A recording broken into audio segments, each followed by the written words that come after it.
ગુજરાતના સાગર ખેડૂતોને માછીમારો માટે મત્સ્ય વિભાગ દ્વારા એક મહત્વનો પરિપત્ર બહાર પાડીને 1 જૂનથી 15 ઓગસ્ટ સુધી દરિયો ખેડવા પર સંપૂર્ણ પ્રતિબંધ લાદવામાં આવ્યો છે। ચોમાસાની ઋતુમાં માછલીઓના પ્રજનન અને જળચર સંપત્તિના સંવર્ધનને ધ્યાનમાં રાખીને પશ્ચિમી દરિયાકાંઠા અને આંતરરાષ્ટ્રીય જળસીમા વિસ્તારમાં કુલ 61 દિવસ માટે ફિશિંગ પર રોક લગાવવામાં આવી છે।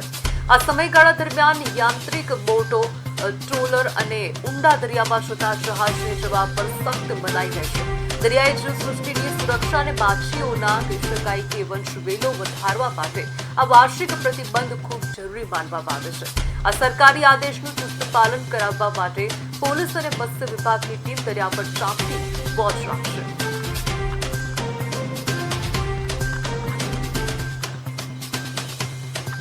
બેન્ડ સિસ્ટમ અમે તો એવું કહીએ છીએ કે 75ને બદલે 100 દિવસ કરો, કારણ કે મચ્છીનો જથ્થો દાડે દિવસે ઘટતો જાય છે અને અમારા ખર્ચા પણ નથી નીકળતા।